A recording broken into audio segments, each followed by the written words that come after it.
ආයිබෝන් සියලු දෙනාටම ECE YouTube නාලිකාවෙන් අද ඉදිරිපත් කරන්නේ ඔයාලට පාඩමින් පාඩම ආවරණය කරන්න ලබා දෙන review questions වල දෙවනි පාඩම. ඒ කියන්නේ ගිණුම් කරන විෂයදී ඔයාලට අධ්‍යයනය කරන්න තියෙන දෙවන පාඩම වන ගිණුම් කරන සමීකරණයට අදාළව අපි ලබා දුන්න පේපර් එකේ උත්තර සාකච්ඡා කරන තමයි මේ වීඩියෝ එක ගන්නෙ. ඉතින් ඔයාලා දන්නවා අපේ WhatsApp group ඒ වගේම Telegram group වල ඉන්න සියලු දෙනාට මේ පේපර් එක ලබා දෙනවා. මේ පේපර් එකේ වැඩිම ලකුණු ගත්ත ළමයින්ගේ නම් ලයිස්තුවේ යාගේ විස්තර ටික වීඩියෝ එකේ අන්තිමට දානවා.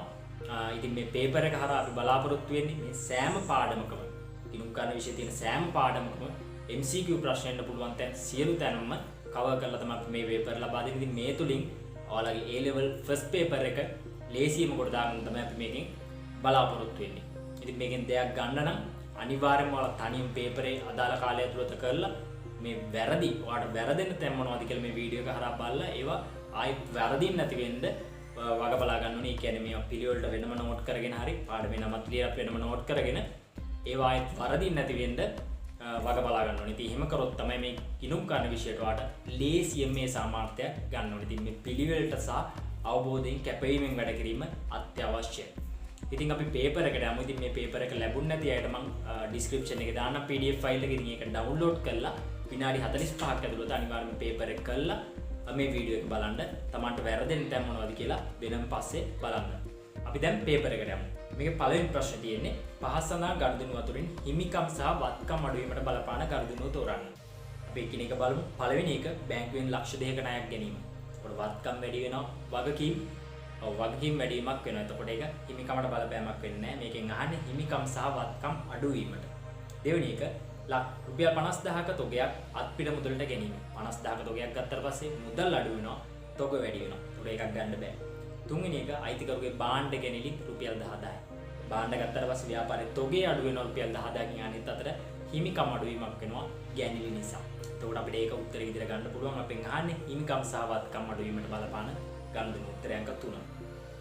දෙවැනි ප්‍රශ්නේ පහස සඳහන් ප්‍රකාශන අතුරින් එකක් හැර අනෙත් ඒවා නිවැරදි වේ. වැරදි ප්‍රකාශය තෝරන්න කියලා කියනවා. දෙවෙනි එක අයිතිකරුවන් හැර වෙනත් පාර්ශ්වයන් ව්‍යාපාරයට සම්පත්දායක වීම මැති විට ගිණුම් කරන සමීකරණය වන්නේ වත්කම් සමානයි හිමිකම් වේ. අනිවාර්යයෙන්ම බාහිර පාර්ශ්වයන් සම්බන්ධ වෙලා නැත්තම් වගකීම් නැහැනේ. ඒකට ගිණුම් කරන සමීකරණය ඒක තමයි. ඒකට ඒක හරි. දෙවෙනි එක ව්‍යාපාරයට අයිතිකරුවන්ගෙන් හා ඌට අයත් වෙනත් ව්‍යාපාරවලුත් වෙන් වූ ස්වාධීන පැවැත්මක් ඇත. ව්‍යාපාරයේ එකක සංකල්පය අනුව අයිතිකරු ව්‍යාපාරය කියන්නේ එකක දෙකක්. ඒක හරි. තුන්වෙනි එක මූල්‍ය මිනුම් සංකල්පයෙන් අදහස් වන්නේ ව්‍යාපාරයේ මුදලින් මැනියකි සම්පත් පමණක් අගය කරන බව. අනිවාර්යයෙන්ම මූල්‍ය ගිණුම් කරන්නේදී ඔය ගිණුම් කරන සංකල්ප කියලා දෙයක් ඉගෙන ගන්නවා. මූල්‍ය මිනුම් සංකල්පයෙන් කියන්නේ මුදලින් මැනියකි සම්පත් පමණක් වාර්තා කරනවා කියලා. දැන් අපෙන් අහන්නේ වැරදි ප්‍රකාශය මොකක්ද කියලා. අපි හතරවෙනි එක බලමු මොකක්ද කියලා. ව්‍යාපාරයේ වත්කම් වෙනස් වෙන විට හිමිකම් අඩුවීමක් හෝ වැඩිවීමක් සිදු වේ. මේ කියන්නේ වත්කම් වල වෙනස් වීම හිමිකම වෙනස් වීමෙන් විතරයි සිද්ධ වෙන්නේ කියලා. නෑ ළමයි. බැංකු ණයක් ගත්තොත් ව්‍යාපාරේ මුදල් වත්කම වැඩි වෙනවා, වගකීම් වැඩිවීමක් වෙනවා. බැංකු ණය ගෙවුවොත් ව්‍යාපාරේ මුදල් වත්කම අඩු වෙනවා, වගකීම් අඩුවීමක් වෙනවා. එතකොට වගකීම් වල වෙනස් වීමනුත් ඒක වෙන්න පුළුවන්. හිමිකම් වෙනස් වීමෙන් විතරක් නෙවෙයි සිද්ධ වෙන්නේ. එතකොට උත්තරය අංක 4 ගන්න පුළුවන් අපිට වැරදි ප්‍රකාශය විදියට. තුන්වෙනි ප්‍රශ්නේ පහත සඳහන් ප්‍රකාශන වලට අදාළ හිස්තැනට ගැලපෙන වචනේ පහත යෙදුම් වලින් තෝරා ලියන්න කියලා. පළවෙනි එක පවත්වාගෙන ව්‍යාපාරයට අතිරේකව අයිතිකරන දෙන සම්පත් මොනවා ලෙසද හැඳින්වෙන්නේ? අතිරේක ප්‍රාග්ධනය, අමතර ප්‍රාග්ධනය ලෙස හැඳින්වෙන්නේ. දෙවෙනි එක ව්‍යාපාර කටයුතු පවත්වාගෙන යාමේදී විවිධ වූ හිස්තැනක් දැරීමට සිදුවේ. මේ මගින් හිමිකම අඩුවේ. විවිධ වූ වියදම් දැරීමට සිදුවේ. තාමත් ලේසි. තුන්වෙනි එක ව්‍යාපාරයේ අයිතිකරු ව්‍යාපාරය ඉවත් කර ගන්නා සම්පත් මොනවා ලෙසද හැඳින්වෙන්නේ? ගැනීලි කෙරෙන්නේ. හතරවෙනි එක ව්‍යාපාරයේ විවිධ වූ මෙහෙයුම් කටයුතු ක්‍රියාකාරකම් නිසා ඉපෙීම් ලැබේ. මේවා හිස්තැනක් ලෙස හැඳින්වේ. මෙවැනි ගනුදෙනු නිසා හිමිකම් වැඩිවීමක් සිදුවේ. විවිධ වූ ආදායම් කියන තමයි දැන් එන්න ඕන ස්ථානට. ඊළඟට පස්වෙනි එක ව්‍යාපාරයේ අයිතිකරුට ව්‍යාපාර සම්බන්ධය ඇති වූ අයිතිය. අයිතිය මොනවද? හිමිකම ලෙස හැඳින්වේ. ඉතින් මම මේ ඉක්මනට කියාගෙන ගියේ මේ මුල් ගණන් ටික ඔක්කොගෙම වගේ හරි. මේ අන්තිම වෙන අර ගණන් හදන ඒවා තමයි ඔයාලා ගොඩක් වැරදිලා තිබුණේ. ඉතින් ඒවා අපි බෝඩ් එකේ ලියලා වෙනමම හදමු. එතකොට ඔයාලට හොඳට තේරෙයි. මේවා ඉක්මනට මම කරගෙන යනවා. හරි. හතරවෙනි ප්‍රශ්නේ. පාසඳන් ප්‍රකාශ නිවැරදි නම් හරි ලකුණද, වැරදි නම් වැරදි ලකුණද යොදන්න.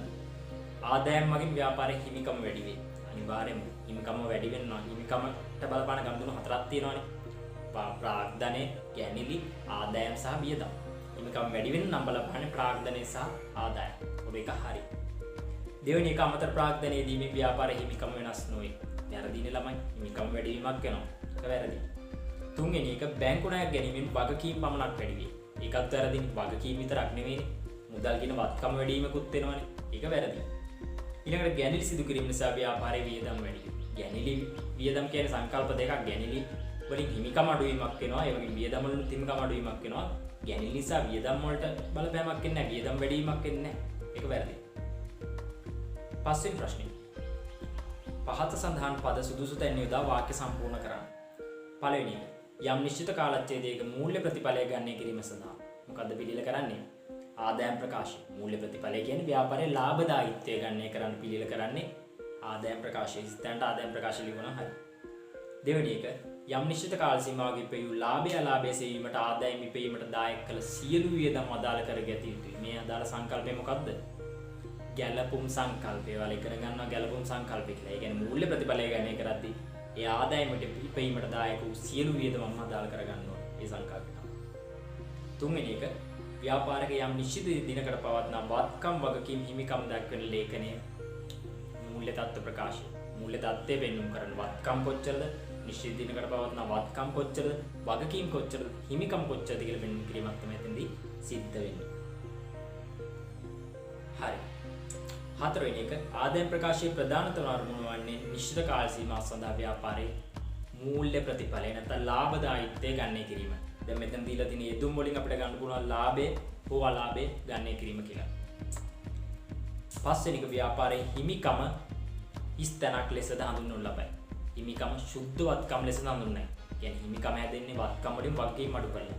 කියන්නේ සුද්ධ වත්කම් කියන්නේ හිමිකමම තමයි. හිමිකමම තමයි. හරි.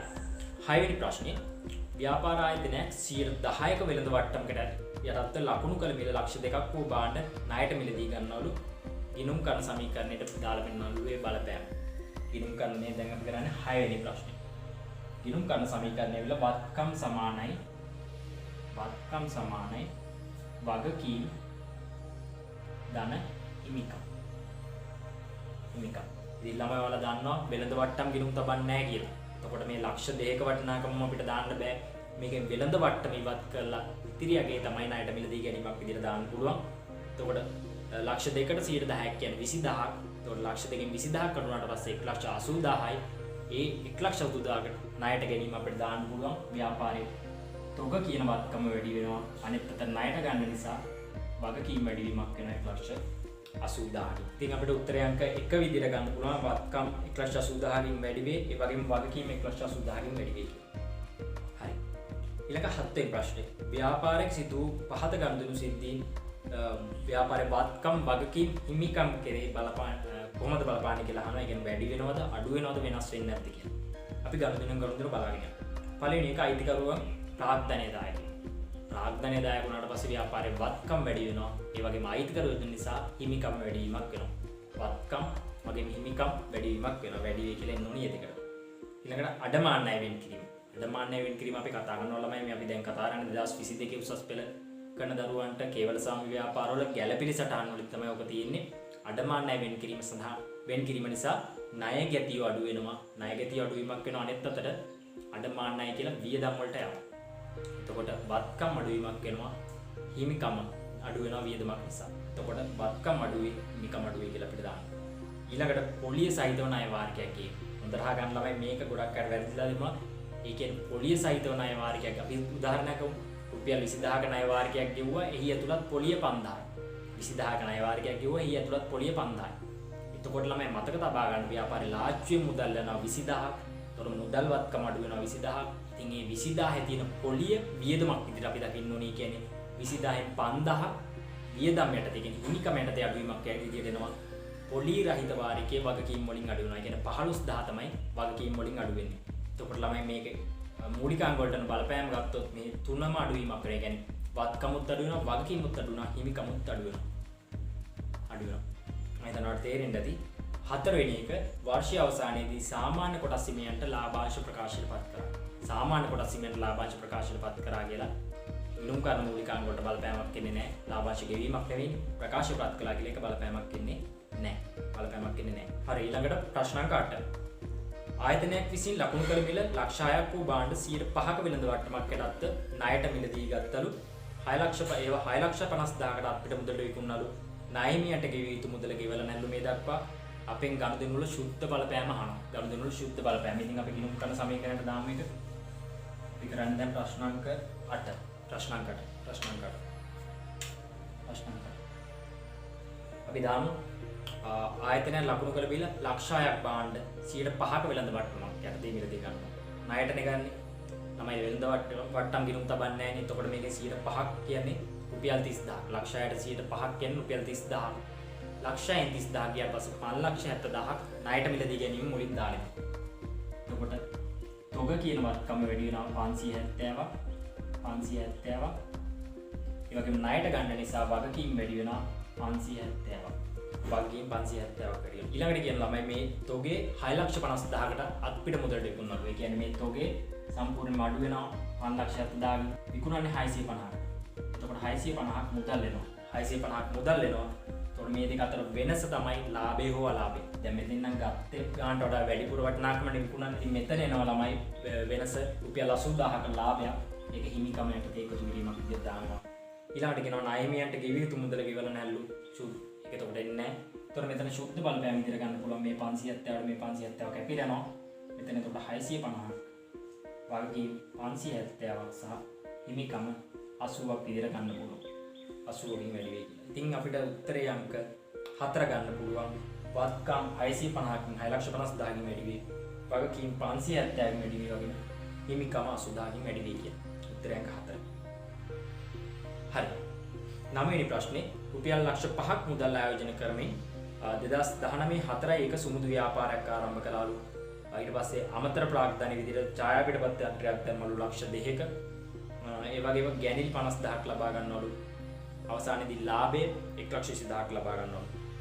පළවෙනි කාරණා හිමිකම වැඩි වීමට බලපාන අයිතම දෙකින් තමයි මෙතන හිමිකම වැඩි වෙන්න ප්‍රාග්ධනයේ දායකත්වය අපිට ගන්න පුළුවන් අමතර ප්‍රාග්ධනයේ යෙදුවා ඡායාපිටපත් යන්ත්‍රයක් ලක්ෂ 2යි. ඒ වගේම ව්‍යාපාරයේ ලාභය 1,20,000යි. ඔය දෙක ලියුණා ලකුණු හම්බ වෙනවා එතන. ඊළඟට ව්‍යාපාරයේ ශුද්ධ අගශුද්ධවත්කම් ගන්න. අගශුද්ධවත්කම් ගන්න. ඉතින් අගශුද්ධවත්කම් අපිට ලාභ සමීකරණයට දාලා වන්නත් පුළුවන්. ලාභ සමීකරණයට දැම්මොත් එහෙම ලාභය සමානයි. ඉතින් හොයන්නේ හදන්නේ ප්‍රශ්නාංක 9. ප්‍රශ්නාංක 9. ලාභය සමානයි අගශුද්ධවත්කම් ඍණ මුල ශුද්ධවත්කම් ධන ගැනිලි ඍණ අමතර ප්‍රාග්ධන. ඉතින් අපි අගශුද්ධවත්කම් තමයි ඉල්ලන්නේ. ඒක x කියලා අපි දාගමු. ඊටු ටික අපි දාගෙන යමු. ලක්ෂ 5ක් මුදල් ආය කියන්නේ මුල ප්‍රාග්ධනය ලක්ෂ 5යි 500ක් කියලා දාන්නම් මම. ඒ වගේම අමතර ප්‍රාග්ධනය ලක්ෂ 2යි ඡායාපිටපත් යන්ත්‍රයක් ඍණ 200ක් කියලා දාන්නම්. ඒ වගේම ගැනිලි 50000ක් තියෙනවා. ධන 50යි ගැනිලි. ව්‍යාපාරයේ ලාභය 1,20,000යි. 1,20,000. ඉතින් ළමයි අපි මේක සුළු කරලා ඉවරලා උත්තරය ගන්න පුළුවන්. මෙතන 500යි ඍණ 500යි ඍණ 200යි ඍණ 700යි ඍණ 700යි 50ක් ගියාට පස්සේ ඍණ 650ක් එනවා. ඒ ඍණ 650 මේ පැත්තට ආවට පස්සේ ධන 650ක් එනවා. එතකොට x සමානයි 770ක් විතර ගන්න පුළුවන්. 120යි අර 650යි එකතු වුණාට පස්සේ 770ක් විතර ගන්න පුළුවන් ව්‍යාපාරයේ අගශුද්ධවත්කම්. x කියන්නේ අගශුද්ධවත්කම්. එන 7,70,000ක් කියලා ගන්න පුළුවන් අගශුද්ධවත්කම්. හරි. ප්‍රශ්නාංක 10. රුපියල් ලක්ෂ 10ක් ප්‍රාග්ධනය ආයෝජනය කරමින් 2024 එක විශ්ව වෙළඳ ව්‍යාපාරයක් ආරම්භ කරන ලදී. ඔහු මෙම මුදලින් 90ක් භාණ්ඩ මිලදී ගැනීමට වැය කර අතර ඒවා පිරිවැය මත 30%ක ලාභයක් සහිතව මිලට විකුණලා තියනවලු. ව්‍යාපාරයේ අගශුද්ධවත්කම 1200ක් කියලා කියන ව්‍යාපාරයේ අමතර ප්‍රාග්ධනයේ ගැනිලි නෑ කියලාත් කියනවා. ඊට පස්සේ අපි ඉල්ලනවා කාලච්ඡේදය තුල ව්‍යාපාරයේ ලාභය සහ මෙහෙයුම් වියදම්. ඉතින් ලාභ හොයන්න නම් අපිට ලාභ සමීකරණ ගන්න දාන්න පුළුවන්. ලාභ සමීකරණේ ප්‍රශ්නාංක 10. ප්‍රශ්නාංක 10. ලාභය හොයන්න පුළුවන් අපිට. දැන් මේකේ අමතර ප්‍රාග්ධනයේ ගැනිලි නෑ. මේවා නෑ. ඒතර අගශුද්ධවත්කම් වලින් මුල ශුද්ධවත්කම් අඩු කරලා ලාභය හොයන්න පුළුවන්. මෙතන අගශුද්ධවත්කම් ගානේ මැද හරිය කියන 1200යි කියලා. ආරම්භයේදී ව්‍යාපාරයේ ප්‍රාග්ධනය දායකත්වයේ රුපියල් 1000යි. ගැනිලි අමතර ප්‍රාග්ධනය මොකුත් නෑ. ව්‍යාපාරයේ ලාභය එනවා 200ක්. ලක්ෂ 2ක් කියලා එනවා ව්‍යාපාරයේ ලාභය. නැත්නම් ශුද්ධ ලාභය. ශුද්ධ ලාභය එනවා 200ක් විදියට. ඊළඟට අහනවා මෙහෙයුම් වියදම්. තමයි මෙතන මෙහෙයුම් වියදම් අපිට හොයන්න නම් අනිවාර්යයෙන්ම ව්‍යාපාරයේ දල ලාභය දැනගෙන ඉන්න ඕනේ. දල ලාභයෙන් මේ ශුද්ධ ලාභය අතර වෙනස තමයි මෙහෙයුම් වියදම් විදියට ගන්න ඕනේ. අපිට දන්නවා දල ලාභය ගන්න කරන්නේ කොහොමද කියලා. දල ලාභය ගන්න කරන්නේ විකුණුම් වලින් විකුණුම් පිරිවැය අඩු කරනවා. ඊට පස්සේ තමයි දල ලාභය එන්නේ. දල ලාභයෙන් වියදම් අඩු කරාට පස්සේ තමයි ශුද්ධ ලාභය එන්නේ. දැන් අපිට ශුද්ධ ලාභය ආවනේ 200ක් කියලා. ඒක මෙතනට දාමු අපි. ශුද්ධ ලාභය. අපිට ඕනේ මෙන්න මේකෙන් හිස්තන. වියදම් කොච්චරද කියලා ගන්න එක කරා. ඒක හොයමු. හොඳයි. මෙතන කියනවා ළමයි ලක්ෂ 10ක් ආයෝජනය කරමින් තමයි ව්‍යාපාරය පටන් ගන්න. ඒකෙන් 90ක් භාණ්ඩ මිලදී ගැනීමට වැය කරනවලු. ඒක 130ක ලාභාන්තිකයක් සහිතව විකුණනවලු. එතකොට ළමයි අර ගත්ත භාණ්ඩ ටික ඔක්කොම විකුණනානේ. එතකොට ගත්ත භාණ්ඩ ටික ඔක්කොම විකුණනා නම් අනිවාර්යයෙන් මේ ගත්තේ ගණුම් වටිනාකම විකුණුම් පිරිවෙය විදිහට ගන්න පුළුවන්. මොකද වික්ක භාණ්ඩ වල පිරිවෙය ඒ ගානනේ. කියන්නේ ලක්ෂ 10න් 90ක් කියන්නේ ලක්ෂ 9ක් භාණ්ඩ මිලදී ගැනීමට වැය කළා. ඒකම විකුණුනා නම් ඒක තමයි විකුණුම් පිරිවෙය. විකුණුම් භාණ්ඩ වල පිරිවෙය. විකුණුම් පිරිවෙය විදිහට අපිට 900ක් ගන්න පුළුවන්. ඊටමත් ලේසියෙම ඉතින් මේක කියනවා ලාභාන්තිකයේ පිරිවෙය මත 130යි. කියන්නේ මේ 900 මත 130ක්. 900න් 130ක් තමයි දල ලාභය එන්නේ. එතකොට 270ක් විතර ගන්න පුළුවන් දල ලාභය. 270ක් විතර දල ලාභය ගන්න පුළුවන්. ඔය නම් මෙතන විකුණුම් මගේ ගන්න පුළුවන් 1170ක් විදියට 1170යි 900ක් ගියාට පස්සේ 270ක් එනවා. 270යි මේ 200 අතර වෙනස 70ක් එනවා. ව්‍යාපාරයේ වියදම් නැත්නම් අපි ගත්තොත් මෙහෙම වියදම් කියලා අපිට ඒ 70000 දාන්න පුළුවන්. ඉතින් පළවෙනි කිල්ලන්නේ ලාභය මේ වටිනාකම ගන්න පුළුවන්. ඒ වගේම වියදම් මෙහෙම වියදම් ගන්න පුළුවන් 70000ක් විදියට. හරි. මේ ප්‍රශ්නේ ගොඩක් ළමයි වරද්දලා තිබුණා. ඉතින් ඒක හදන්නේ මේ ආකාරයට. ආයෙ වරද්දන්න එපා. මේ වගේ ගණන් වලට හොඳ ප්‍රැක්ටිස් එකක් තියෙන්න ඕනේ. ඉතින් පුළුවන් තරම් ගණන් හදලා තමයි මේ ප්‍රැක්ටිස් එක ලබා ගන්න ඕනේ. හරි. ප්‍රශ්නාංක 11. හරි ඊළඟට ප්‍රශ්නාංක 11. 2018 4 දින සමන් ලක්ෂයකට භාණ්ඩ ණයට මිලදී ගත්තලු. ඒ දින මේම භාණ්ඩ 1,20,000කට අත්පිට මුදලට විකුණනලු. රුපියල් 5,000ක විකුණුම් වියදම් දරන ලදී. මේකෙන් අපේ ඉල්ලන්නේ ගිණුම් කරන සමීකරණයට ඒ ගණන් ටික ආදේශ කරන්න. හරි. මේකත් අපි කලින් හදුවා වගේ හදමු. මේ ගිණුම් කරන සමීකරණ වත්කම් සමානයි වගකීම් ධන හිමිකම්. වත්කම් සමානයි වගකීම් ධන හිමිකම්.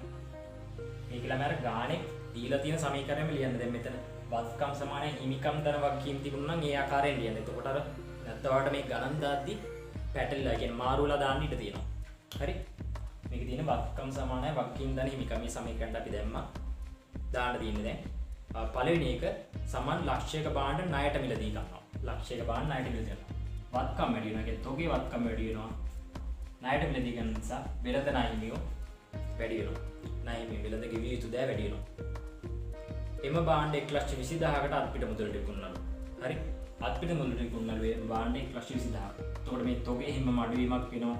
මුදල් වැඩි වෙනවා 1,20,000ක් මුදල් වැඩි වෙනවා. ඔය 1,20,000 ඒකේ වෙනස ලාභය. මෙතන වෙනස තමයි ලාභය හෝ අලාභය. දැන් මෙතන ගත්ත වටිනාකමට වඩා වැඩිපුර වටිනාකමට මේ කුණලා තියෙන. එතකොට ලාභයක් තියෙන්නේ ලාභය හිමිකමට වැඩි වීමක්. ඊට පස්සේ කියනවා 5,000ක විකුණුම් වියදම් දරන ලදී. විකුණුම් වියදමක් දරනවා නම් ඒ කියන්නේ මුදල් වත්කම් මුදල් කියලා අඩු වෙනවා 5,000ක්. ඒක වියදමක් නිසා අපේ හිමිකමෙන් අඩු වෙනවා මේ 5,000. ඒ වගේට අපිට ගණන් දෙන්න විදිහට දාන්න පුළුවන් ඉතින් එච්චරයි තියෙන්නේ. මේක අපි එකතු කරලා අඩු කරලා ගන්න පුළුවන්. මෙතන ලක්ෂයට මේ ලක්ෂය කැපිලා යනවා. ඒකට 1,20,000න් 5,000ක් අඩු වුණාට පස්සේ 1,15,000ක් වෙනවා වත්කම්. වගකීම් ලක්ෂයේ හිමිකම 15,000.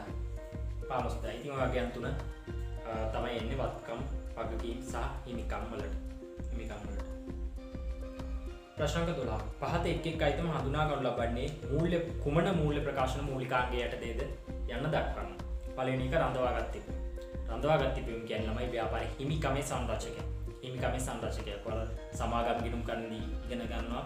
ඔය සමාගම් වල ප්‍රාග්ධනය හැදෙන්න කොටස් තියෙන කියන්නේ සාමාන්‍ය කොටස් ප්‍රාග්ධනය, ප්‍රත්‍යාගන්න සංචිත, පොදු සංචිත, රඳවාගත් තිබීම වගේ තමයි ප්‍රාග්ධනය සැකසෙන්නේ. කියන්නේ හිමිකමේ මේ කොටසක් තමයි රඳවාගත් තිපීම කියන්නේ. රඳවාගත් තිපීම කියන්නේ. ඊළඟට ලැබිය යුතු පොලි. ලැබිය යුතු පොලි කියන්නේ වත්කම. අපි මේ කේවල ස්වාමී ව්‍යාපාරවල මූල්‍ය ප්‍රකාශනය යටතේ ගැළපිලි සටහන්වලදී අපි සාකච්ඡා කරනවා. ඉතින් 2022 දරුවන්ට මේ ගැන අවබෝධයක් නැත්නම් අපි කරාට පස්සේ පාඩම කරාට පස්සේ හොඳ අවබෝධයක් ලැබෙයි. ඉතින් ලැබිය යුතු පොලි කියන්නේ ව්‍යාපාර වත්කම. C1 කාර්යාල උපකරණ විකුණුම් මත අලාභය. ඒක ඇවිල්ලා වියදමක්, ව්‍යාපාරයේ වියදමක්. රත විකුණුම් කියන්නේ උපකරණ විකුණුම් අලාභය කියන්නේ වියදමක්. මේකේ ලාභයක් නැහැ, ඒක ආදායමක් විදිහට ගන්න පුළුවන්. අලාභයක් නැහැ, ඒක වියදමක්. වගකීම් සහතික සඳහා ප්‍රතිපාදන කියන්නේ වගකීම් තමයි මූලිකාංගය. ඒකේ ආකාරයට අපි දාන්න පුළුවන්. ඊළඟට 13 වෙනි ප්‍රශ්නේ. නුවන් ව්‍යාපාරයේ විසින් ලබාගත් ණය මුදලේ මාසික වාරිකය රුපියල් ලක්ෂය නුවන් විසින් තම පෞද්ගලික මුදලින් ගෙවුවලු වාරිකය තුල අන්තර්ගත පොලිය 25000යි. අපෙන් ඉල්ලනවා ගිණුම් කරන සමීකරණය කොහොමද දාන්නේ කියලා. මම කලින් කිව්වා ඒ කියන්නේ ණය වාරිකයක් පොලිය සහිත නම් පොලිය සමග ගෙවද්දී කොහොමද ගිණුම් කරන සමීකරණ දාන්නේ කියලා. දැන් ව්‍යාපාරයේ මුදලින් ගෙවනවා නම් වත්කම් අඩුවීමක් වෙනවා. එතකොට මේක මකන්නකෝ. දැන් මම කලින් කිව්වේ 20000ක ණය වාරිකයක් ගෙවුවා හිය තුලත් පොලිය 5000යි. එතකොට ව්‍යාපාරේ ලාච්චුවෙන් මුදල් යනවා 20000ක් මුදල් යනවා. ඉතින් මෙතන 20000 ගෙවුවට ඒ 20000 තුල පොලියක් තියෙනවා. ඒ පොලිය හිමිකම යටතේ අඩුවීමක් විදිහට දාන්න ඕනේ. පොලි රහිත වාරිකේ තමයි වගකීම් වලින් අඩු වෙන්නේ. ඉතින් ඒ දේ ඔළුව තියාගන්න මෙතන ඒවා ණය මුදල ගෙවන්නේ අයිතිකරු. කියන්නේ ව්‍යාපාරයෙන් සල්ලාච්චුවෙන් නෙවෙයි යන්නේ අයිතිකරු ගෙවීමක්. කියන අමතර ප්‍රාග්ධනයක් වගේ තමයි ඒක සලකන්න වෙන්නේ. එතකොට මේ ලක්ෂයක වටිනාකමින්ම හිමිකම වැඩිවීමක් වෙන්න ඕනි මුලින්ම. හිමිකම වැඩිවීමක් වෙන්න ඕනි. නමුත් ලාය මෙතන වගකීම් යටතේ අඩු වෙන්නේ පොලිය රහිත වාරිකය. පොලිය රහිත වාරිකය. එතකොට ලක්ෂයෙන් 25000ක් අඩු වෙලා 75000ක් තමයි වගකීම් වලින් අඩු වෙන්නේ. මේකේ තියෙන පොලිය හිමිකමෙන් අඩු වෙනවා වියදමක්. කියන්නේ පොලි වියදම් විදිහට මෙතනින් අඩු වෙන්න ඕනේ 25. මම හිතනවා තේරෙන්නේ නැති. ඒතර වගකීම් ඍණ 75යි. හිමිකම ධන 75. උත්තරය අංක 1 විදිහට ගන්න පුළුවන්. ඊළඟ ප්‍රශ්නාංක 14 ගිණුම් වාර්තා නිසි පරිදි පවත්වාගෙන නොලබන ව්‍යාපාර ඒකකයක තොරතුරු ටිකක් දීලා තියෙනවා. ප්‍රාග්ධනය සහ රඳවාගත් තිපීම ආරම්භක සහ අවසාන ශේෂ දීලා තියෙනවා. අයිතිකරු වාර්ෂික 50000ක මුදලක් පෞද්ගලික ප්‍රයෝජනට ලබාගත්තලු මෙම මුදල රඳවාගත් තිපීම වලට හර කළා. තමයි ගැනිලි රඳවාගත් තිපීම වලට ගලපන්නේ. ඒක ප්‍රාග්ධනයෙන් තමයි අඩුවීමක් වෙන්නේ. පොඩේ කරලා තියෙනවා වැරදි. එතකොට අපෙන් ඉල්ලන්නේ වාර්ෂික සඳහා ලාභය සහ සුද්ධවත්කම. ඉතින් ළමයි මෙතන ලාභය අපිට ගණනය කරන්න පුළුවන්. ලාභ සමීකරණයට දාලා උනත් කරන්න පුළුවන්. නැත්නම් අපිට රඳවාගත් තිපීම් වල වෙනසින් ගන්න පුළුවන්. අපි රඳවාගත් තිපීම් වලින් වෙනසින් ගමුකෝ. මේ ප්‍රශ්නක 14. ලාභය සමානයි රඳවාගත් තිපීම් වල වෙනස. ඒ කියන්නේ අග රඳවාගත් තිපීම් වලින් මුල රඳවාගත් තිපීම් ශේෂය අඩු කරනවා. මම මෙතන අග රඳවාගත් තිපීම් ශේෂය තියෙනවා 325. ඔය 325 දැම්මොත් වැරදෙනවා. මොකද ඒකට ගැනිලි හර වෙලා තියෙනවා 50000. ගැනිලි හර වෙලා තියෙනවා 50000. ළමයි ගැනිලි හර වෙන්න ඕනි ප්‍රාග්ධනයේට. එතකොට මේ හර වෙලා කියනවා කියන්නේ අඩු වෙලා තියෙනවා. කියන්නේ අවසාන රඳවාගත් තිපීම් අඩු වෙලා තියෙනවා 50000. ඒ අඩු වෙච්ච වටිනාකම එකතු කරන්න ඕනේ. එතකොට 325ට 50000ක එකතු වුණාම 375යි අගගේ. අග රඳවාගත්. මුල නම් ගැටලුවක් නැහැ 250ක් විතර ගන්න පුළුවන්. එතකොට මෙතන එනවා අපිට ශේෂය. කියන්නේ ලාභය එනවා 1,25,000. ඊළඟට ඉල්ලන්නේ අග සුද්ධවත්කම. අග සුද්ධවත්කම නම් මෙතන ප්‍රාග්ධනය රඳවාගත් තිපීම් වල වෙනස එකතුව.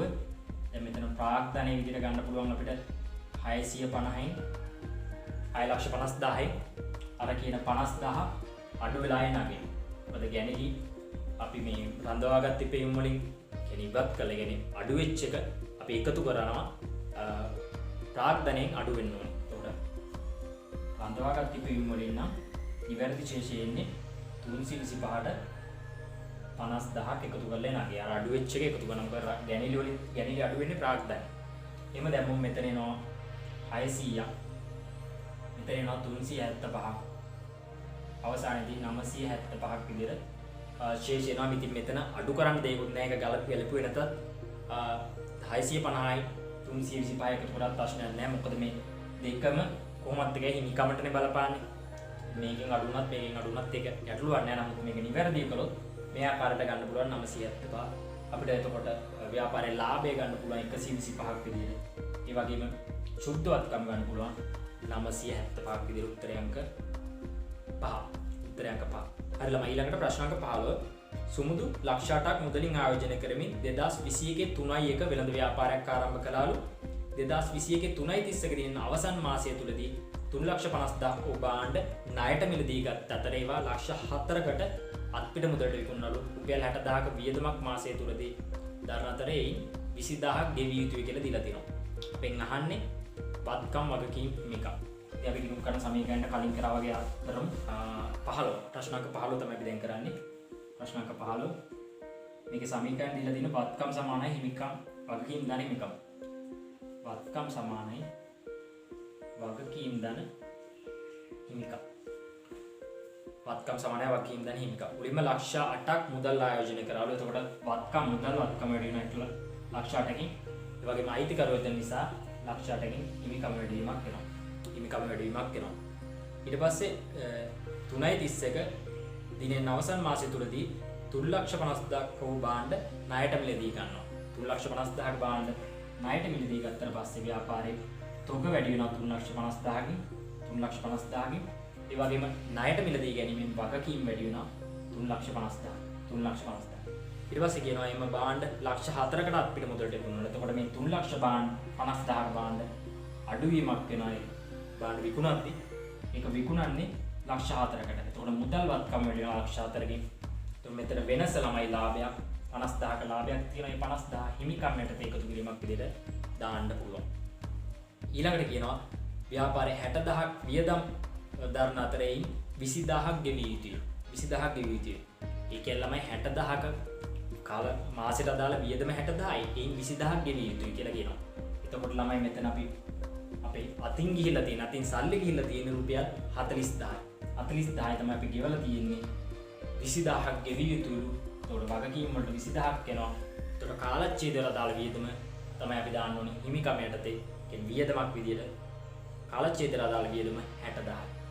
මෙතන වෙන 60,000යි තමයි ඉන්නේ.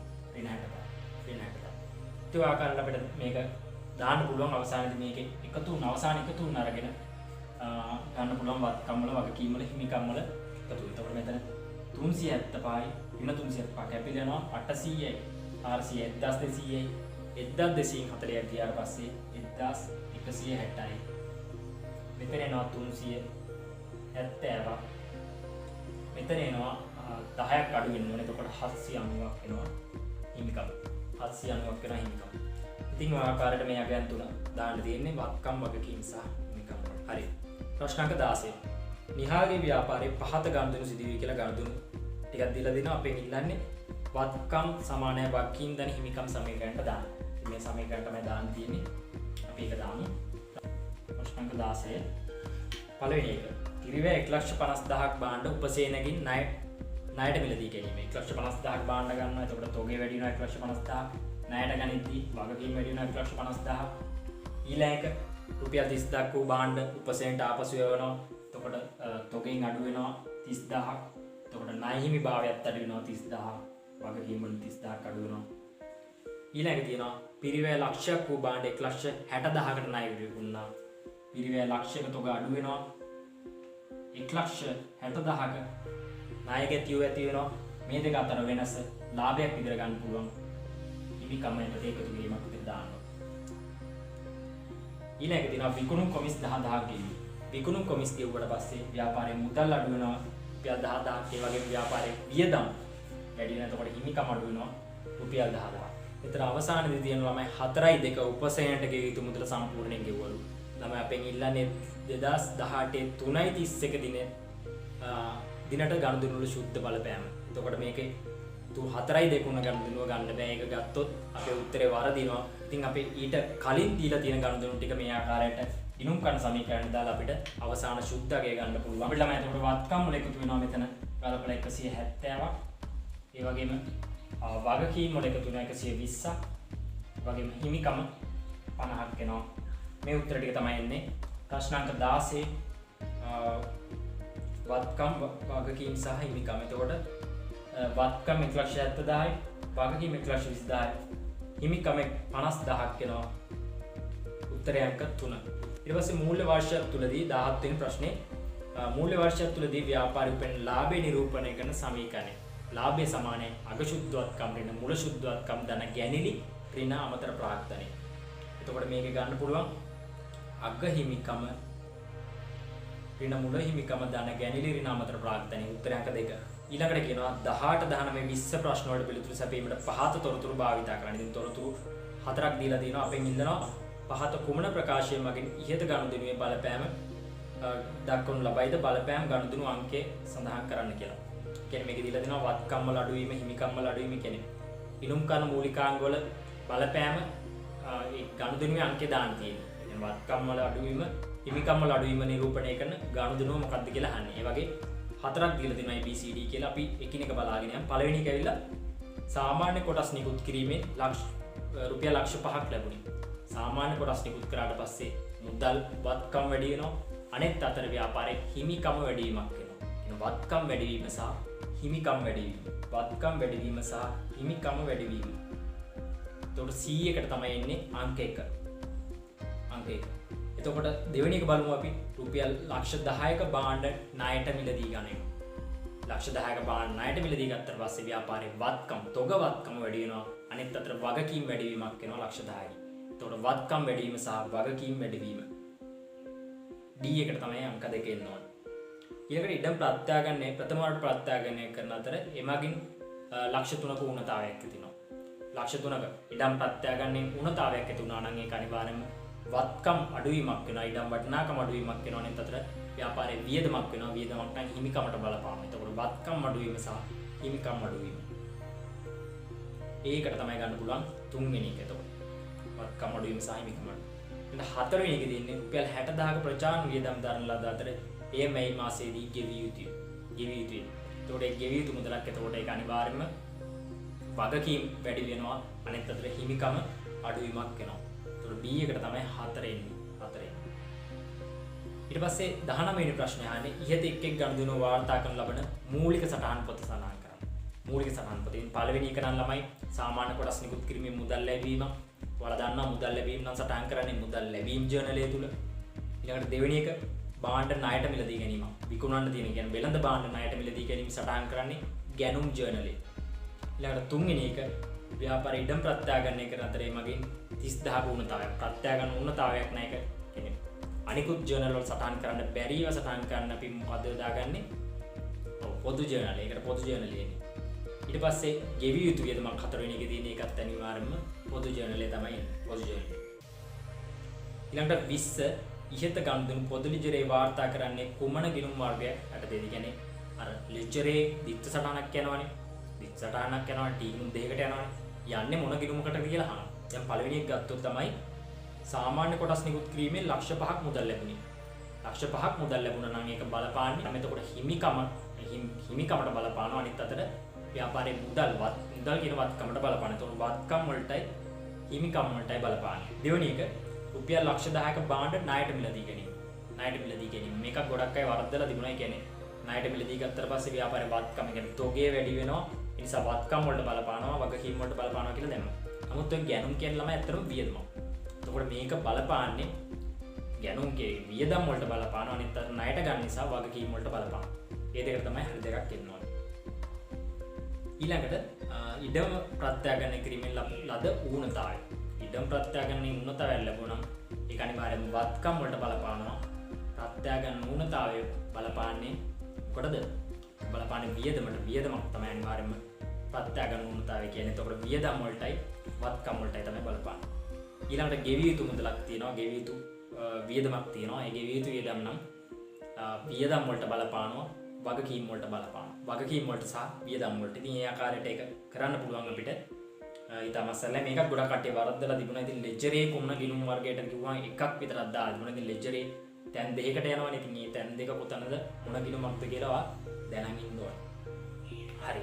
21 වෙනි ගාන කියන්නේ අවසාන ගාන පහත තොරතුරු තනි පුද්ගල ව්‍යාපාරයක සපයත 2021 3:31 දින සපයත කියලා දීලා දිනවා. වත්කම් සහ වගකීම් දීලා තියෙනවා. ඊට පස්සේ මුල හිමිකම දීලා තිනවා ලක්ෂ 8ක් විදියට. ඒ වගේම අවසන් වර්ෂයේ ගැණිලි 2,50,000ක් ලබා ගත්තලු. අතිරේක පාඩම් 4,50,000ක් කියලා දීලා තිනවා. අපෙන් ඉල්ලනවා අග හිමිකම සහ වාර්ෂික ලාභය. වාර්ෂික ලාභය කියලා 21. ඊළඟ මෙතන අග හිමිකම නම් ඉතාලත් දේශීයව ගන්න පුළුවන්. අග හිමිකම් කියන්නේ අග ශුද්ධවත්කම්. ඉතින් මෙතන දීලා දෙනවා අග වගකීම් දීලා තියෙනවා. අග හිමිකම් අපිට ගන්න පුළුවන් වත්කම් වලින් අග වගකීම් අඩු කළා. ඉතින් මෙතන අග වත්කම් තියෙනවා ළමයි 2750 අග වගකීම් තියෙනවා 1650 1650 කියන පස්සේ 1100ක් විතර ගන්න පුළුවන්. අග ශුද්ධවත්කම් 1100යි බිඳු 3 ඒ ලක්ෂ 11යි. ඊළඟට ලාභය ඉල්ලනවා. ලාභය වන්න නම් අපි ලාභ සමීකරණ දාන්න පුළුවන්. අග හිමිකම ඍණ මුල හිමිකම ධන ගැණිලි ඍණ අමතර ප්‍රාප්ත. මෙතන අග හිමිකම අපිට ආව 1100ක් විදිහට 1100ක් විදිහට මුල හිමිකම මෙතන දීලා තියෙනවා 800ක් කියලා 800ක් විදිහට. ඒ වගේම ගැණිලි තියෙනවා මේකේ 2,50,000ක් කියලා ගැණිලි 250ක් කියලා තියෙනවා.